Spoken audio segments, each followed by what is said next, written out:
Otep à tous, bien-aimés frères et sœurs. Il y a des gens qui disent que Kagame, sont en train de retirer leur terreau de l'Est de la RDC, notamment de Goma. Moi, je n'y crois pas. Mais bon, peut-être, on n'en sait rien. Ce qui est certain, c'est que hier, il y a eu de violents combats à Uvira. Vous savez, je pense vous avoir déjà dit ça, que Kabila avait mis 800 millions de dollars américains pour acheter la tête du général Yakou Tumba, qui est le patron des Wazalendo.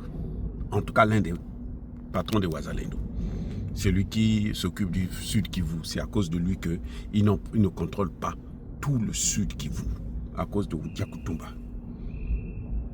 Alors, il y a eu de violents combats à Uvira et à Kakenge, Mutabala, notamment à Fouzi. Et cette fois-ci, en fait, Kagame, il a dû prendre les gens qui quittent Goma là. C'est là-bas qu'il a dû les envoyer pour certains. Et quand ils sont partis là-bas, les Wazalendo cette fois-ci ont dit, mais la meilleure défense, c'est laquelle? C'est attaquer l'autre avant qu'il ne soit prêt. C'est comme lorsque Poutine a lancé la guerre en Ukraine, c'est parce que il avait l'information, selon les services de renseignement russes, que l'OTAN allait attaquer la Russie en 2027. Donc il s'est dit, je ne veux pas les laisser le temps de se organiser, sinon quand ils seront prêts, ça va être difficile pour moi. Donc moi, je préfère prendre les choses en main. Et je lance l'attaque. C'est comme ça que les Wazalendo ont raisonné. Et puis, ils les ont pris en déroute. À Minembwe, à Kamanyola, partout là. Ils ont essayé, ils n'ont pas pu. Donc, actuellement, tous les renforts que Kagame a envoyés là-bas, ils ont tous été massacrés. Je vous avais parlé la dernière fois du double génocide. C'est-à-dire que le génocide d'abord des Congolais, mais aussi les génocides des Rwandais qui l'envoient, qui vont se faire massacrer en masse là-bas. C'est-à-dire que ces gens-là, heureusement, la chance que Kagame a, c'est que il continue à contrôler l'armée congolaise. Parce que l'armée congolaise le laisse toujours faire ce qu'il veut faire.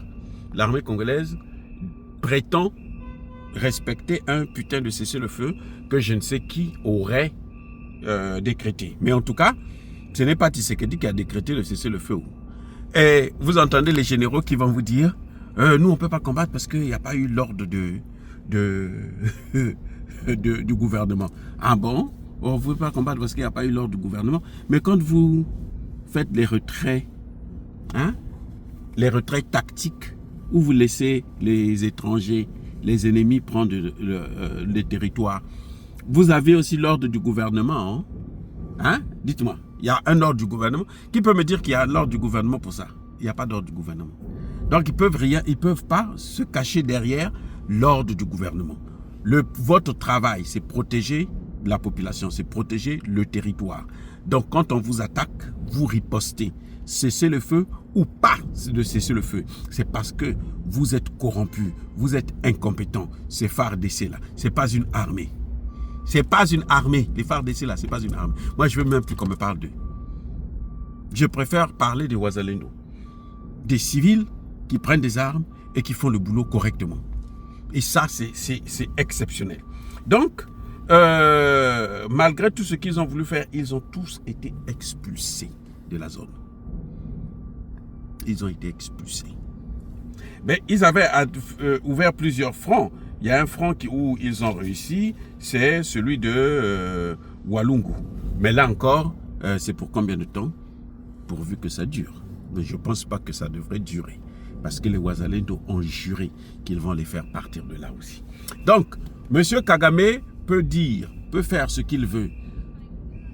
La RDC maintenant est en train de se libérer. De plus en plus, les Congolais sont en train de prendre leurs responsabilités et que quelque chose doit se faire pour que plus jamais cela ne puisse se répéter. Encore une fois de plus, bien-aimés frères et sœurs, je persiste et je signe. Soyez bénis, abondamment bénis par le Dieu des Kémites et par nos ancêtres évangélisés. mais que tous ceux qui persécutent le continent africain, le pillent et le déstabilisent, qu'ils soient noirs, blancs, chinois, arabes, juifs, indiens, qui qu'ils soient punis, maudits, foudroyés, neutralisés, écrasés, effacés par le Dieu des Kémites et par nos ancêtres angélistes. Vive l'Afrique éternelle, j'ai dit et j'assume.